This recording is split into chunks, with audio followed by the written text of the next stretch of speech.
আসসালামু আলাইকুম, welcome to Maria's creation. কেমন আছেন সবাই?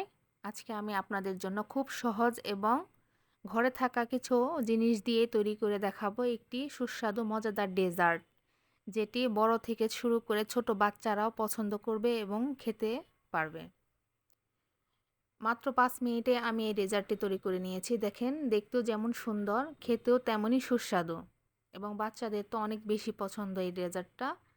মাত্র কয়েকটি উপকরণ দিয়ে এবং বাসায় থাকা উপকরণ দিয়ে তৈরি করে নিয়েছি খুব কম সময়ে, মাত্র 5 মিনিটে। আমাদের সবার বাসায় ব্রেড সবসময়ই থাকে, তাই এই ব্রেড দিয়ে আজকে আমি ডেজার্টটা তৈরি করেছি।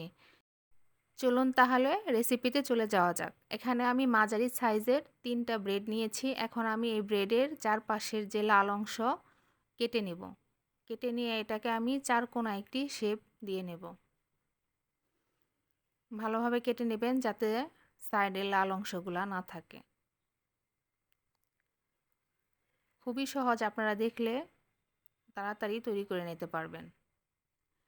তারপর আমি একটি মগের মধ্যে 2টা ডিম ভেঙে নিব।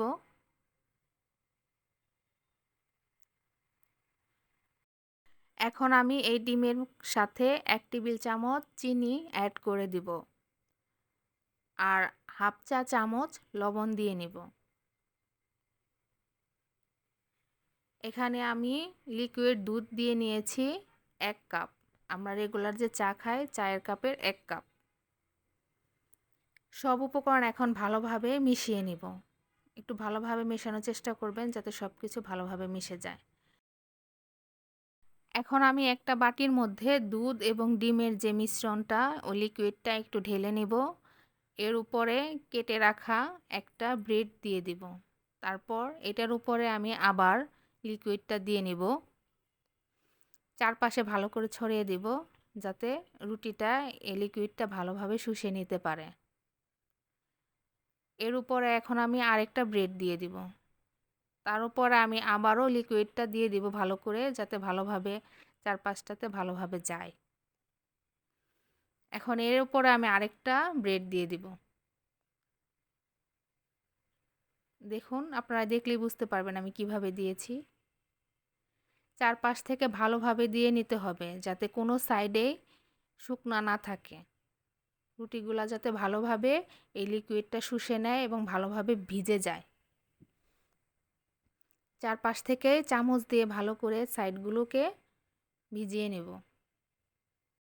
ব্রেডটা যখন চারপাশ থেকে ভালো করে ভেজানো হয়ে যাবে, তখন আমি এটা ভাজার জন্য নিয়ে যাব। এখন আমি চুলায় একটা প্যান গরম করে নেব এবং এখানে আমি 2 চামচ ঘি দিয়ে নেব। এটাকে আপনারা ঘি বা বাটার দিয়ে ভাজার চেষ্টা করবেন, তাতে টেস্ট বাড়বে, খেতে ভালো লাগবে। এখন আমি এখানে 2 টেবিল চামচ ঘি দিয়ে একটু গরম করে নেব। আর চুলার আঁচটা একেবারে লো হিটে রাখার চেষ্টা করবেন। লো হিটে দিয়ে এটা ভেজে নিতে হবে আস্তে আস্তে। যেহেতু এখানে 3টা লেয়ার আছে, চুলার হিট বেশি থাকলে নিচের দিকটা পুড়ে যাবে, ভেতরের পাশটা হতে সময় লাগবে, কাঁচা থেকে যাবে। তেলটা একটু গরম হয়ে আসলে আমি এখানে ব্রেডটা দিয়ে দিব। ব্রেডটা আমি দিয়ে দিয়েছি। আমার জানালাটা খোলা ছিল রান্নাঘরের, এই জন্য আলোটা বেশি পড়েছে। জানালাটা বন্ধ করে দিতে মনে ছিল না, এই জন্য বোঝা যাইতেছে না বেশি। ব্রেডটাকে আমি একটু ভালোভাবে নেড়ে চেড়ে ভেজে নেব একটা পাশ। একটা পাশ ভাজা হয়ে গেলে আমি একটি খুন্তি এবং কাঁটা চামচের সাহায্যে উল্টে দেব, কারণ এটা এমনিতেই লিকুইড দুধের মধ্যে ছিল, নরম হয়ে গেছে। শুধু খুন্তি দিয়ে উল্টাতে গেলে ভেঙে যাওয়ার সম্ভাবনা থাকে। এজন্য আমি একটি কাঁটা চামচ এবং খুন্তির সাহায্যে উল্টে নেব যাতে ভেঙে না যায়। আর উল্টে নেওয়ার পরে চারপাশ থেকে আমি আরেক চামচ ঘি দিয়ে নেব। আর আপনারা চেষ্টা করবেন সব সাইডই উল্টে পাল্টে ভালো করে একটু লাল লাল করে ভেজে নেওয়ার জন্য। 2 পাশ ভাজার পরে খুন্তি দিয়ে ধরে সাইডগুলোকেও ভালোভাবে ভেজে নেব। দেখতেই পারতেছেন আপনারা কিভাবে আমি ভেজে নিচ্ছি। এভাবে করে সব সাইডই ভেজে নেব।